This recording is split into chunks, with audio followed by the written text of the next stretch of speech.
సహోదరా, నిన్ను నీవు తెలుసుకుంటే ప్రమోషన్, నిన్ను నువ్వు తెలియకపోతే ఎమోషన్. నీకేది ఇష్టం నువ్వే తీర్మానించుకో. తనను తాను ఒక్కసారి తన తత్వాన్ని గుర్తించిన మహాత్మునికి ఈ ప్రపంచంలో కోరదగినదేమున్నది చెప్పు? దేహం అంటావా? అది జడస్వరూపం. తల్లిదండ్రుల యొక్క మలిన భాండంలో నుంచి దొర్లుతూ పొర్లుతూ 9 మాసాలు భాండ స్వరూపమై చివరికి భూమాత గర్భాలయంలో పడి పొర్లాడుతుంది. ఇలాంటి మలభాండపు దేహం మీద ఎందుకు నీకింత భ్రమ? దేహం సత్యమా? జననం మరణం దాని ధర్మాలు తండ్రి. అలాగే ప్రాణం, ఆకలి దప్పులు దాని ధర్మాలు. మనసు, శోకం మోహం దాని ధర్మాలు. మోహం శోకం మనోధర్మాలు. ఈ మూడింటిని నెట్టేసి కట్ట మీద నువ్వు కూర్చోనాయన. జ్ఞానం అనే గుట్టు తెలిసి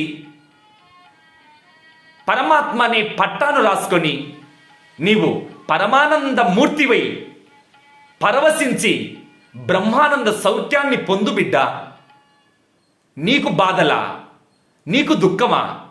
నీకు వేదన కాదు. నీ బండికి నీవు కేవలం యజమానివి.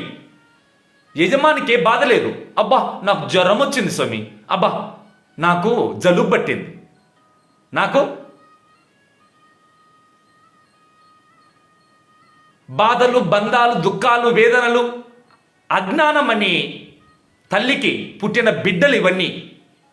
కనుక ఈ అజ్ఞాన కర్మలను నీవు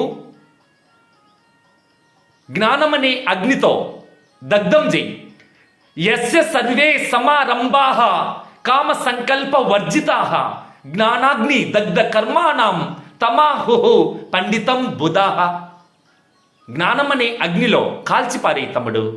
జ్ఞానమనే తపస్సు, జ్ఞానమనే నౌక. జ్ఞానమనే నౌకనెక్కి ఈ పాప సముద్రాన్ని దాటుకో. జ్ఞానమనే తపస్సుతో నీ సమస్త కిల్బిశాలను సంహరించు.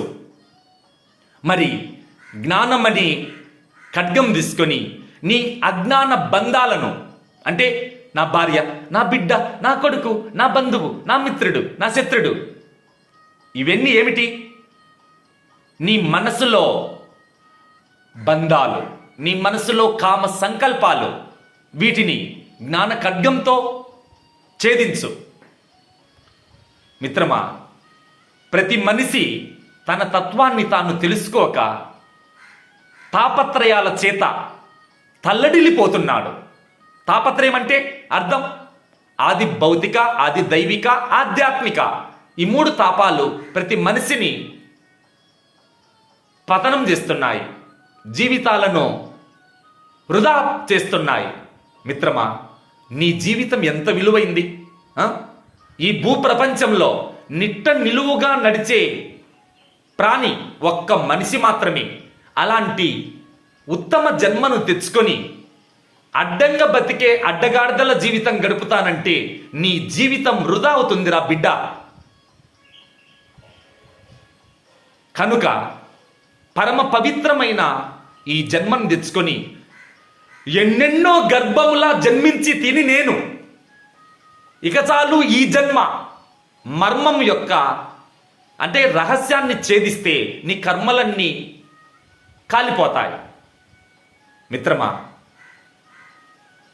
ప్రాపంచిక విషయాల్లో చిరకాలం తిరగడం వల్ల, ప్రాపంచికులైన మనసులతో నీవు జీవించడం వల్ల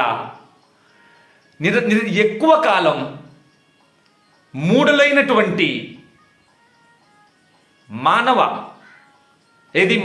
పశువుల స్వరూపంతో జీవించే మనసులతో నీవు వృధా కాలక్షేపం చేయడం వల్ల నీలో ఉండే దైవశక్తి, బ్రాహ్మీ శక్తి నీకు దూరం అయిపోయింది తమ్ముడు. ఇనుముకు పట్టిన తుప్పును నువ్వు శుభ్రంగా క్లీన్ చేసి అయస్కాంతానికి అతుకుతుంది. అలాగే నీ మనసనే మాలిన్యాన్ని, మనోమాలిన్యాన్ని జ్ఞాన గంగలో శుద్ధి చేసి ఆ మరుక్షణాన నీకు ఆత్మ దర్శనం ప్రాప్తిస్తుంది. కనుక ఆత్మ సాక్షాత్కారం అంటే ఆత్మ సాక్షాత్తు అండపిండ బ్రహ్మాండ కోటి విశ్వాన్నంతా తనలో పెట్టుకొని ఆత్మ యొక్క ఆకారమే ఈ బ్రహ్మాండం అంతా వ్యాపించింది. మిత్రమా, నువ్వు ఏ కార్యాన్ని దర్శించినా, కార్యక్రమాన్ని చేసినా, ఏ కార్యక్రమాన్ని చూచినా, ఏ నాటకం దర్శించినా ఎలా ఉంది? సినిమా అంటే ఏమంటావు? బ్రహ్మాండంగా ఉంది. ఎలా ఉంది ఆ డ్రామా? బ్రహ్మాండంగా ఉంది. అంటే బ్రహ్మ అండగా ఉంది. చూడు, నువ్వనే మాటలోనే బ్రహ్మం యొక్క అపారమైన శక్తి ఎంత దాగి ఉందో. బ్రహ్మ అండగా ఉందిరా, బ్రహ్మాండంగా ఉందిరా అన్న పదంలో ఎంత నిగూఢార్థం ఉంది మిత్రమా. కనుక సుఖమే భూయా, నా సుఖం కావాలి అంటున్నావంటే నువ్వు దుఃఖంలో ఉన్నావు. కనుక సుఖం కావాలని కోరవద్దు. అలా కోరడమే నువ్వు దుఃఖాన్ని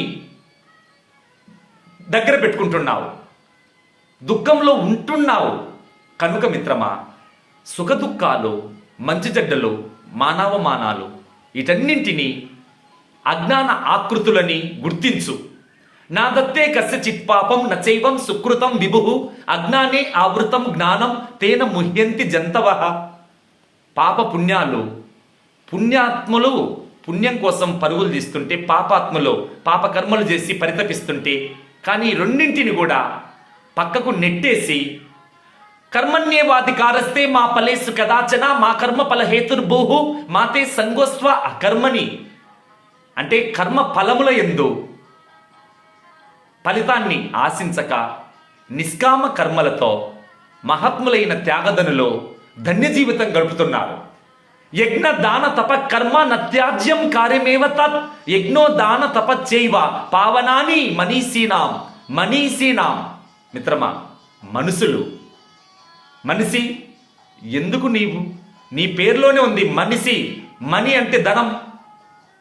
నీ కాడే, నీ దగ్గరే ఆత్మధనం, జ్ఞానధనం. ఆత్మ విశ్వాసంతో నువ్వు జీవించాలి. ఆత్మ ఒక్కటే సత్యం మిత్రమా.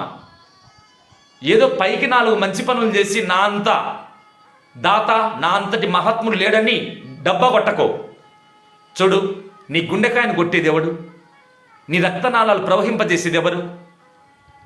నీ దేహంలో చిత్ర విచిత్రమైన శక్తులను పరిపూర్ణంగా ప్రకాశింపజేసే ఆ ప్రాణదాత ఎవడు? మిత్రమా, ఇలాంటి పరమ రహస్యాలను నువ్వు గుర్తించాలి. ప్రతి మనిషిలో ఆ పరమాత్మ అనాదిత్వా నిర్గుణత్వాత్ పరమాత్మాయ మౌయయ శరీరస్థోపి కౌంతేయ న కరోతి న లిప్యతే. కనుక నీ ఆత్మ ఏ పాపం చేత, ఏ పుణ్యం చేత ఏనాడు అంటబడలేదు మిత్రమా. అనాది స్వరూపమైంది నీ ఆత్మ వైభవం మిత్రమా. తెర, సినిమాకు పోయినప్పుడు తెర ఉంది కదా, ఆ తెర ఏ బొమ్మతో కానీ, ఏ చిత్రంతో కానీ సంబంధం పెట్టుకోదు. విలన్తో, హీరోతో, ఎవరితో కూడా ఏమాత్రం సంబంధం లేకుండా తెర సాక్షిగా ఉంటుంది మిత్రమా. సినిమా ఆడకముందు, ఆడిన తర్వాత ఎవరున్నారు అక్కడ? తెర మాత్రం సదా ఏకస్వరూపమై ఉంది. అలాగే నీ ఆత్మ తెరలాగా సత్యమై నిత్యమై ఉంది. ఎప్పుడైతే నీవు తెరలాగా నీ ఆత్మను దర్శిస్తావో, మరి చిత్రాల్లాగా నీ సంకల్పాలు ఎప్పుడైతే వేరు చేసి చూస్తావో, అప్పుడు మాత్రమే నీకు అభేద దర్శనం ప్రాప్తిస్తుంది మిత్రమా. భిన్నత్వంలో ఏకత్వాన్ని దర్శించాలంటే సర్వ వాంఛల నుండి నీవు అతీతుడవు కావాలి. సర్వ సంకల్పాలను సంపూర్ణంగా త్యజించాలి. తీవ్ర వైరాగ్యం ఉన్నప్పుడే నీకు ఈశ్వర కృప ప్రాప్తిస్తుంది. ఈశ్వరానుగ్రహ దేవ పుంసాం అద్వైత వాసనం. గురు దత్త భగవానుడు ఈశ్వర అనుగ్రహం లభించిన వానికి అద్వైత సిద్ధి, అద్వైత వాసన ఉదయిస్తుందని. కనుక మిత్రమా, రాత్రి అంతా రాజ్యమేలిన చీకటి, కారు చీకటి సూర్యోదయంతో ఏ విధంగా పటాపంచలైపోతుందో అలాగే నీకు జ్ఞానోదయంతో పరమాత్మ కృప ప్రాప్తిస్తుంది. మిత్రమా, నువ్వు వినడం అలాగే చూడటం ఒక ఎత్తు, నీ నాలుకతో రుచి చూడు. దేన్ని? సత్యాన్ని, ఆత్మను. అంటే గురువు నాలుక నీ నాలుకగా మారాలి. మిత్రమా, ఒక గ్లాసులో ఉప్పేసి నీ చేతులారా కొద్దిసేపటికి గంట అయిన తర్వాత చూస్తే ఆ ఉప్పు ఎక్కడుంది? కంటికి కనిపించదు. ఎక్కడికి పోయింది? ఏమి సూక్ష్మ స్వరూపమై నీటిలోనే ఉంది. కానీ ఎలా ఉంది? లోపల ఉప్పు ఉంది అంటే కంటికి కనిపించదు, చేతికి స్పర్శ తగలదు. కానీ నాలుక మీద పెట్టుకుంటే అది ఉప్పగా ఉంది. కారణం, ఏ విధంగా చక్కెర బొమ్మ తల కొరికినా, తోక కొరికినా, మూతి కొరికినా, గోటు కొరికినా చక్కెర బొమ్మ తీపుని కలిగిస్తుందో అలాగే పరమాత్మ యొక్క కృపను నీ స్వాత్మ యొక్క వైభవంతో, నీ స్వస్థితి యొక్క ప్రభావాన్ని మిత్రమా నీలోనే చూడు. బయట ఎక్కడో దేవుడున్నాడన్నదంతా ప్రాథమిక విద్య. కానీ పరమాత్మ నువ్వై నటిస్తున్నావు అది గుర్తిస్తే అదే పరమార్థ విద్య. ఆ బ్రహ్మ విద్య తెలుసుకున్నప్పుడే నీ భ్రమలన్నీ పటాపంచలైపోతాయి. మిత్రమా, రాజవిద్య రాజగుహ్యం పవిత్రం ఇదం ఉత్తమం. ప్రత్యక్ష అవగమం ధర్మ్యం సుసుఖం కర్తుమవ్యయం. ప్రత్యక్ష అవగమం ధర్మ్యం, ప్రత్యక్షమై ఉన్నదంత పరమాత్మే. ఆ పరమ రహస్యాన్ని నువ్వు గుర్తించలేకుంటున్నావు. ఆ గుర్తించిన మరుక్షణం మిత్రమా, ఆ గుర్తించడం కూడా జ్ఞాన స్వరూపం, జ్ఞాన దృష్టికే సాధ్యం. నీవు ఇంతకాలం బంధంలో ఉన్నావని అనుకున్నావు మిత్రమా. జ్ఞానస్వరూపం యొక్క వైభవం ఎలాంటిది? మరిచిపోయిన నీ మెడలో గొలుసును, రత్నహారాన్ని నీకు మతికి తేవడమే. చీకటిలో తాడును చూచి పామని గంతేశావు. కానీ జ్ఞాన దీపం పెట్టి చూడు, నిజం యథార్థం బట్టబయలైంది. కనుక మిత్రమా, నిజాన్ని గుర్తించిన, ఆత్మజ్యోతిని దర్శించిన, ఆత్మస్ఫూర్తితో ఉనికి సత్యాన్ని గుర్తించిన మరుక్షణమే నీవు ఓ అంటావు, ఆహా అంటావు. అందుకే మన మహర్షులు వారి చిత్రాలను చూస్తే ఎలా ఉంటుంది? నాలుకలు బయటపెట్టి 2 చేతులు ఇలా పెట్టి ఉంటారు. అంటే అర్థం, నాలుక చేత, ఏ ఊహల చేత ఆ పరమాత్మను మేము వర్ణించజాలమని ఆ యొక్క ముఖ చిత్రాల యొక్క నగ్న రహస్యం. కనుక మిత్రమా, పరమాత్మను యతో వాచో నివర్తంతే అప్రాప్య మనసా సహా. అంటే మనసు మాట ఎక్కడైతే ఆగిపోతున్నాయో ఆ స్థానంలో పరమాత్మ ఉన్నాడు. అప్రాణః అమ్మనః అంటే మనసు, ప్రాణం, మాట ఈ 3 చేరలేని స్థానం బ్రహ్మస్థానం. ఆ బ్రహ్మము నువ్వై ఉన్నావు. అహం బ్రహ్మాస్మి. బ్రహ్మం ఎక్కడున్నది? ఎవరై ఉన్నారంటే మిత్రమా, నీ స్ఫూర్తి, నీ స్ఫురణ అదే పరమ సత్యం. చూడు, నేను దేహం కాదు, ప్రాణం కాదు, మనసు కాదు, బుద్ధి కాదని వెనక్కిపోయి వెనక పెట్టి చూడు, వెనక నిలిచి చూడు, నిజం నీకు గోచరిస్తుంది.